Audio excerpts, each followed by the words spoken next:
அனைவருக்கும் துர்காதேவி சரணம் YouTube channel சார்பாக அன்பான வணக்கங்கள். நாம வந்துட்டு அன்றாடம் வாழ்வில நம்ம தினமுமே நம்ம சாப்பிடக்கூடிய அரிசி என்னன்னு பார்த்தீங்கன்னா, நம்ம அந்த அரிசியை விட 8 மடங்கு அதிகமான இரும்புச்சத்து நிறைந்துள்ள இந்த உணவை நீங்க சாப்பிட்டீங்கன்னா, நம்ம அன்றாடம் எந்த நோய் நொடிகள் இல்லாம, எந்த பிரச்சனைகளும் இல்லாம நம்ம இருக்கலாங்க.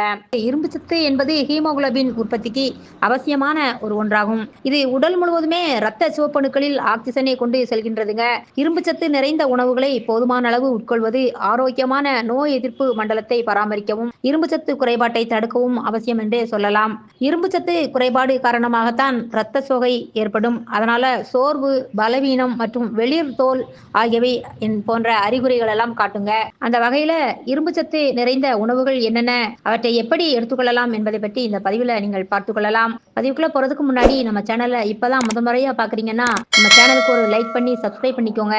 வாங்க பதிவுக்குள்ள போகலாம். நம்ம உடம்புல வந்துட்டு அதிகமான இரும்புச்சத்தை அதிகரிக்கும் சிறந்த உணவான காலை உணவுகள் என்னன்னு பாத்தீங்கன்னா, சிறுதானியங்களான கம்பு, சோளம், வரகு, சாமை, திணை, குதிரைவாலி, கேழ்வரகு போன்றவை இவை எல்லாமே காலை உணவாக சாப்பிடுவதால் சர்க்கரை நோய், உடல் வெயிட் போடுறது, இந்த மாதிரி ரத்த கொதிப்பு, பிரஷர் சொல்றோம்ல அது, இந்த மாதிரி நோய்களிலிருந்து நம்ம முழுவதுமாக விடுபடலாம். இந்த சிறுதானியங்களை அரிசி கோதுமையோடு ஒப்பிடும்போது இவை புரதச்சத்து, நார்ச்சத்து மிகுந்தும், பைடிக் அமிலம் குறைந்தும், இரும்பு, கால்சியம் மற்றும் வைட்டமின்களை அதிகமாக கொண்டுள்ளது. அதாவது திணையை காலையில் உணவாக எடுத்துக்கொள்வது என்பது அவ்வளவு ரொம்பவும் நல்லதுங்க.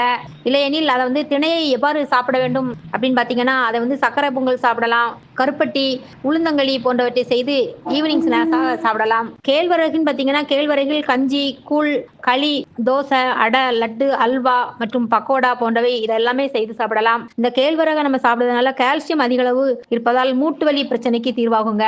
அடுத்தால கம்பு பார்த்தீங்கன்னா, கம்பு உடலுக்கு குளிர்ச்சி அளிக்கக்கூடிய ஒரு சிறுதானியம் என்பதால் அதை கம்பங்கூழ், தோசை, குழிப்பணியாரம், குழந்தைகளுக்கெல்லாம் குழிப்பணியாரம் செய்து கொடுக்கலாம் போன்ற உணவுகளை செய்து சாப்பிடலாம். புரதம் மற்றும் கால்சியம் கம்பில் அதிகமாக இருப்பதால் உடல் ஆரோக்கியத்திற்கு மிகவும் நல்லதுங்க. சகோதரிகளே, நீங்களும் இந்த மாதிரியான ஆரோக்கியமான உணவுகளை உங்களுடைய குழந்தைகளுக்கு இந்த சிறுதானிய உணவுகளை செய்து கொடுத்து நலமுடன் இனிதே பெற்று வளமுடன் வாழ்க சகோதரிகளே. மீண்டும் அடுத்த பதிவுடன் சந்திக்கும் வரை உங்கள் சகோதரியான துர்காதேவி சரணம்.